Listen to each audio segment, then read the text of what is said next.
Path of Exile 2's early access starts tomorrow, and the floodgates will open on a whole realm of possibilities. With 6 classes to choose from, it can be hard to decide which class is right for you. So in this video today, I'm going to cover all of the information of each class on a high level to help you decide which one to play on Friday. If you're a veteran of Path of Exile and you've been watching tons of content up to this point, you will find nothing new in this video. I want to be respectful of your time and be transparent up front. Before we get started, let me just say that there is no best class right now, and no one really knows how any of these classes will truly play. This is early access, and everything is going to drastically shift throughout the year or so of this process, with 6 more classes coming by the time we hit launch. This video will not tell you the best or the worst. I'll simply be explaining the classes so you can play what you like the most. Fuck off what the internet says and enjoy the game however you want. Maybe you don't enjoy your first class and then you pivot to another one once you learn the mechanics. That's fine. Just take it at your own pace. If you're new to ARPGs or this game as a whole, you'll have more than enough chances to play everything multiple times over. You can go ahead and navigate to any part of this video that interests you the most using the chapters in both the timeline and the description. And if this video ended up helping you, please don't forget to like, comment, or subscribe, as that does help me out in a huge way. Lastly, I'll be streaming this game on my Twitch, where I'll be giving away my extra early access keys, as well as plenty of other stuff on launch on Friday. You can find a link to that below. Let's get started here on which class is right for you in Path of Exile 2. So as we jump into this, let's start off with the best way to actually build out a character. And it just follow 3 cardinal rules. The first one is you're going to select your ascendancy first. Every single class in early access has 2 ascendancies. In launch, they will have 3. So when the game fully launches, you'll have 12 total classes to choose from, with 3 ascendancies per class. Ascendancy is really the only thing that matters when it comes to selecting your class, because outside of that, the only thing that's different is where your class will start on the passive skill tree. Everyone uses the same passive skill tree, only specific classes have access to specific ascendancies, which then drastically change the way you play the game. If you're coming from like a Baldur's Gate, think of an ascendancy as a subclass, more or less. You're going to be playing this class however you want, but the ascendancy adds a specific flair in a certain direction for certain abilities. Take the Pathfinder, for example, for the Ranger. This makes it so you can take advantage of concoctions and do a lot of poison damage, give you a lot more movement speed, or maybe, the Gemling Legionnaire for the Mercenary. Now you're going to have a whole bunch of benefits towards skills. Whatever those ascendancies are, focus on that first. You'll choose that and go, okay, that ascendancy looks really cool. I like the Infernalist. Okay, that means I have to make a Witch first. Then you're going to decide your weapon sets and skills. Now you don't need to actually choose which skills you want. What I mean more is, you know what? I want to be a character that uses a mace. I want to be a character that uses a crossbow, a spear, a bow and arrow. Focus yourself around the weapon set, because that's going to be agnostic to the class you select, because you will choose weapon specialization gems that allow you to choose whatever skill and sets you want. But choose those things for yourself as a decision to, like, hey, you know what? I want to be a witch, again, that uses bow and arrows and whatever it is. Just choose those things for yourself. And then lastly, one thing you should focus on is a defense or damage mitigation of whatever type you want. Maybe it's evasion, maybe it's dodging out of the damage, maybe it's using energy shields, maybe it's using a shield itself, like an actual physical shield on the warrior. Whatever it is, you want to make sure you have one of these online. Every time you progress through one act, you will you will get a 10% penalty to your resistance. So having some sort of actual damage mitigation button or focus in your character is absolutely crucial. This isn't just simply a Path of Exile thing, even though it is a big Path of Exile focus. It's something that you use even when you're playing Diablo. It's typically you want to have one strong movement and or defensive skill on your bar. The same thing is present here in Path of Exile 2. So with those 3 rules in mind, let's now break apart each class to help you decide which one to play. And we will start with the one class I am going to play, and it is Warrior. I'm focusing on this because I want to try to make a Death Knight build, but we'll see if that's actually possible.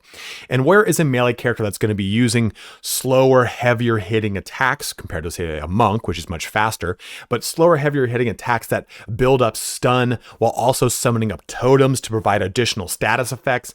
The Warrior is really dynamic and cool in the way that warriors typically are. They're usually very one note, but you have this ability that a lot of these big winding attacks will say, hey, I'm going to charge up my mace, then slam it down. But I can change the direction of that at the last minute. Maybe something died. Maybe I have a new target, whatever it is. This gives you a lot of really fun mobility built into the warrior. But that's true of any character in the game that is playing melee. You can divert your attention in the middle of your attacks, which is very cool. But warriors also utilize war cries for additional support. In addition to those war cries get support gems. Every single skill in this game will get a support gem that will modify, add to, reduce the cooldown recovery of, whatever it is. You have 5 gems that you can socket into these skills to make them very dynamic and different. Like you can make it so that the war cry does certain things whenever you do it that would be outside of the purview of the skill on its own, which is a very cool mechanic. Also, the survivability of the warrior is built into their usage of a shield. And the shield in Path of Exile 2, which is unique to ARPGs, it will 100% negate damage that is thrown your way, except for unblockable attacks. The kind of caveat here, or the trade-off, is that while you're blocking, you will build up a stagger meter, and if that stagger meter reaches the top, then you will be stunned. Just like if you're playing, say, like an Elden Ring or Sekiro or any other kind of I guess those are typically called action RPGs, but any kind of Souls-like game. Now, the warrior then has 2 ascendancies. The Titan, which does large AoE and single target damage that is burst melee focused.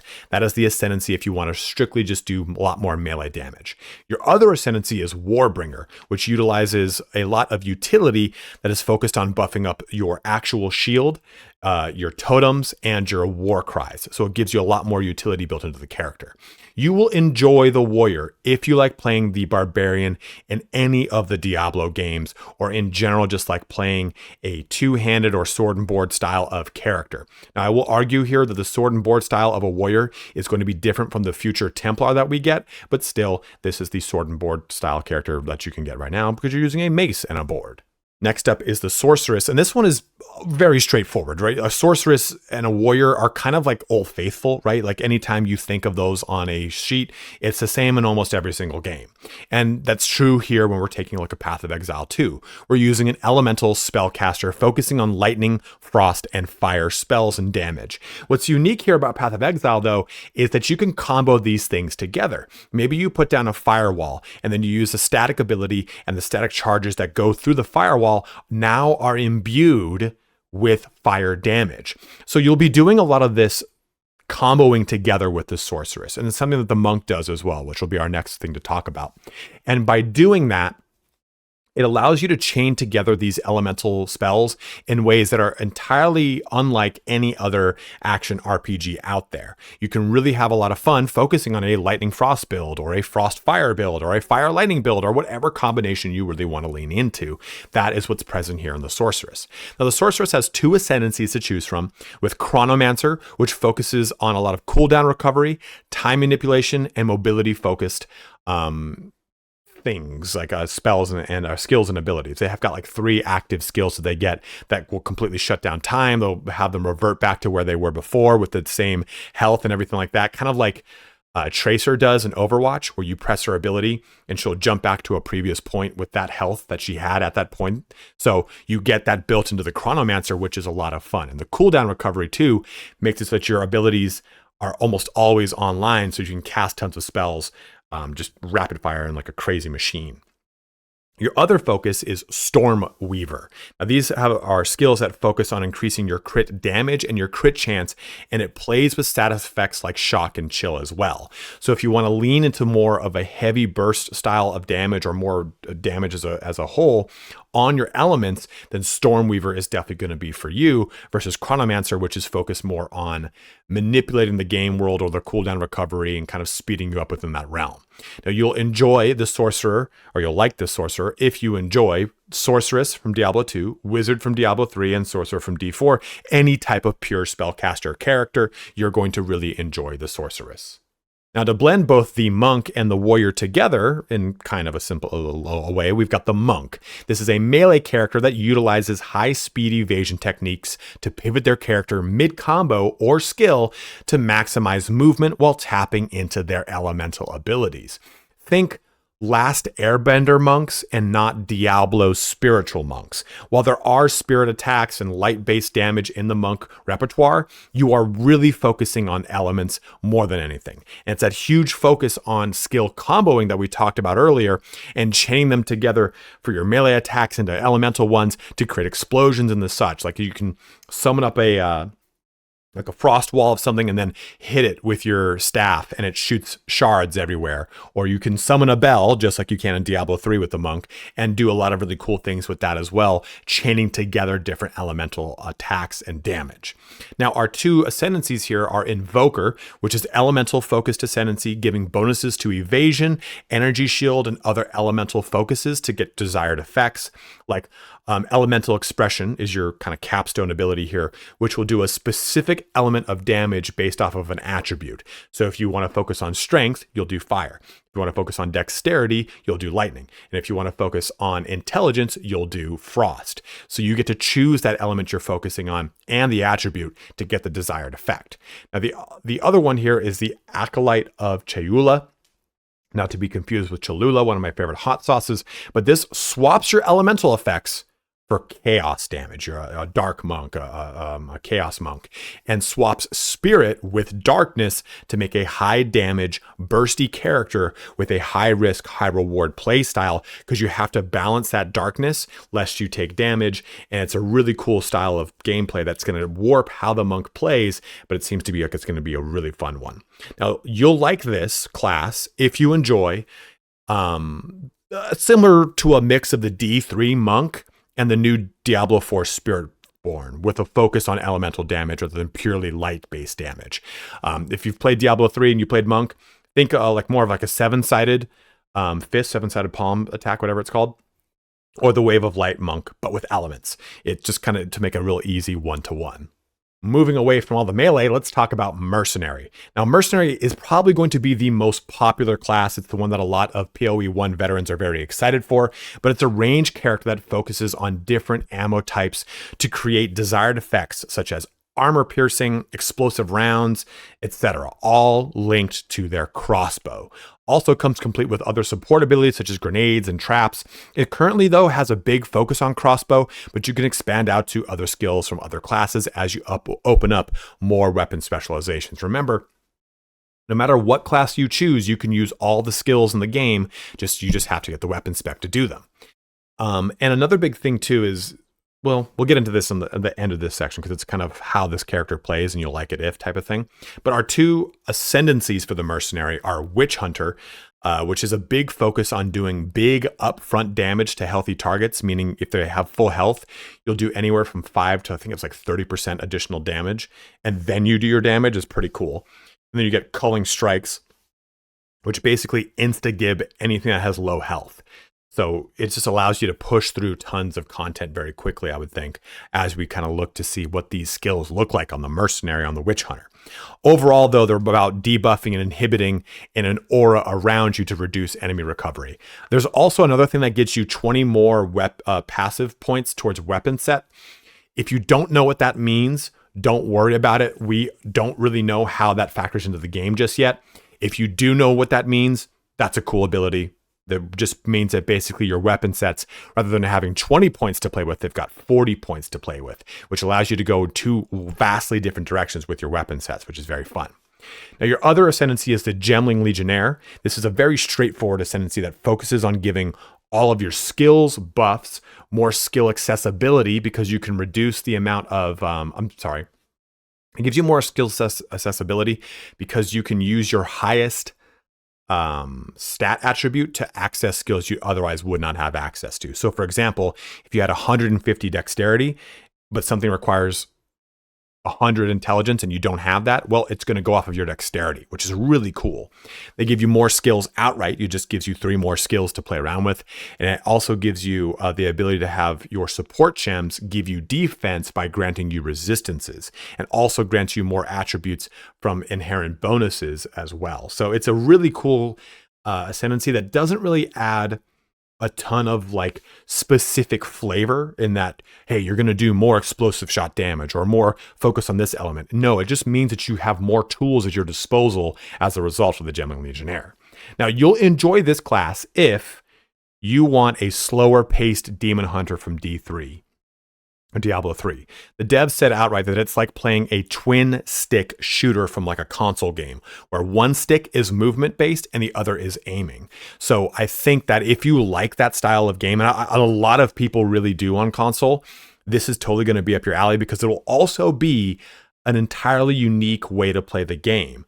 Ranger is going to be the next range class we're going to talk about. It's not going to play like this because you're almost playing the crossbow like you see like a sniper rifle or an assault rifle in a lot of these kind of twin stick shooters. That's the kind of style that they were going for.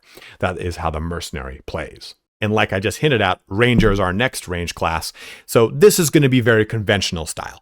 It's another range class with this time focusing on mobility, bow and arrow, and flasks. The Mercenary had a little bit slower of a pace, but it still does have mobility built into it. The Ranger has tons of mobility because a lot of the bow and arrow abilities are mobility abilities as well. How many times can I put ability and bow and arrow into the same sentence? I just did it. So the high mobility of this class makes it seem like it's geared more towards quick snapshot arrow attacks with high dodge and evasion to get out of tight spots. And then the flask gameplay also adds to this with get out of jail free type of mechanics or flasks that empower you with poison damage. Ranger also, though, it's not just about poison, they can do lightning and frost damage as well from their bow and arrow attacks. So very much of a conventional style of archer character from an action RPG perspective, but also a little bit more of a faster pace. Now, for our two ascendancies, we have the Deadeye, which focuses on increasing your projectile amount, more bow damage, overall just increases you being better at bow and arrow as an archer. Then the Pathfinder is our other ascendancy, and it's a heavy focus on the flask gameplay of Ranger, even adding special elemental focused flasks called concoctions. Also, though, has a lot of poison bonuses as well as movement speed buffs to make sure you're zipping around the map pretty quickly with that cool stacking movement speed. You'll enjoy this class if you like playing bow in Dragon's Dogma 2. A lot of very similar skill styles, like even some of them look like a 1-for-1 conversion. Like there's an ability in Dragon's Dogma 2 where you jump, evade, and shoot behind you. Ranger has a skill that's like almost exactly like it.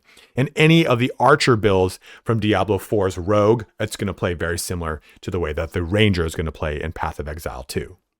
And our last class is the Witch. This is the current summoner in Path of Exile 2. It's a heavy focus on chaos, curses, and of course, summoning. But here's a really cool thing about how they're approaching this in PoE 2. Summoning this time around is automatic. It's pulled from your spirit currency to summon up the max allotment of summons.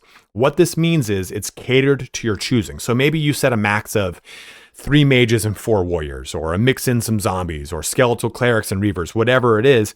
This frees you up to spend more time casting spells and less time summoning. You don't have to keep constantly looking at what your summon meter is at. I realized I lost one of my mages, or I lost one of my warriors, or what have you. The game automatically resummons them up to your spirit max. It uses the spirit not necessarily as a currency like it would for your mana. It uses it by capping it off, right? It creates a reserve of it. So if you have, let's say, 100 spirit and it costs you 50 reserve for all of your summons, then you only have 50 spirit that you can access outside of it, if that makes sense. So for you Path of Exile 1 veterans, the permanent summons from the Witch do not use corpses. They only use spirit. Anything that's temperate, because you'll have some temporary summons that are like, like Unearthed does temporary summons. Those will need corpses to be utilized. Our two ascendancies for which, though, are the Infernalist, which focuses on demonic pacts to outright turn you into a demon and leverage your health to give you more spirit, mana, or energy shield, as well as converting your damage to fire and chaos. You also get the ability to summon an Infernal Hound, which is nice, but don't look at this as a summoner-focused ascendancy. It's definitely not. It's definitely more focused on being a literal demon. You'll change into a succubus, which is pretty sick. Now, your other ascendancy is the Blood Mage, which utilizes your health to cast spells rather than mana and focuses on a lot of crit chance and crit damage, as well as increased energy shield effects and efficiency. Their curses also last longer, and their spells leech life. So you will enjoy playing the Witch if you like playing any summoner in any ARPG. I mean, this is the Necro through and through, right? But Also, it could be pretty much any other summoner from last epoch or what have you. So at that, it brings our video here to a close. Again, we just went over everything on a high level, and now you hopefully have a better understanding of how these classes are going to actually play in the game, rather than just, here's the entire list of skills, here's a passive skill tree. If you're brand new to this game, brand new to this genre, that's a very daunting thing to look at. Instead, I just wanted to break out how this class should hopefully focus, assuming you are just choosing the skills that the class starts with. And what I mean by that is, a warrior starts with a mace, a witch starts with a wand, a monk starts with a quarterstaff, mercenary starts with a crossbow, ranger starts with a bow, so on and so forth. Which means that they start with those skills as the natural progression for that character. But you can be a ranger that uses a mace if you want. You can be a witch that uses a bow and arrow, like I said before. Whatever you want to do and whatever skills you want to leverage, you can build into them as you see fit. So this, again, just gives you some direction to how things will work on just a base level without getting too crazy, custom, bespoke, whatever the hell word you want to use right now, into this build process. And hopefully now you have a little bit of an idea of how to approach this. Choose your ascendancy, find what kind of weapon makes sense for you, then figure out a defense to make you, or allow you to survive in the increasing difficulty from act to act, and you're good to go. Experiment, have fun, fail a whole bunch of times, because it's early access and none of it matters. It's not going to get wiped, but it's all going to be put into its special early access season after the game launches, where you can access the character, but you can't put any of the stuff onto the characters that you make after early access launches. So, or early access concludes. So just have fun with it. Treat this entire time as a point to learn the game and the mechanics. And I think you'll enjoy it and you'll actually stick with it more than trying to do the best thing and just end up faltering because it's so convoluted in the initial approach. And if you have any tips, you're a Path of Exile expert, and you know what? Hey, I've played 500, 600, 7,000 hours, whatever it is. Let it be known in the comment section below. This is what people are saying. This is what people are recommending against and what have you. Because this way people can break into the game and have fun and stay long-term rather than breaking into it and bouncing off immediately. But as always, guys, thank you so much for watching here today. Have a good one and take care.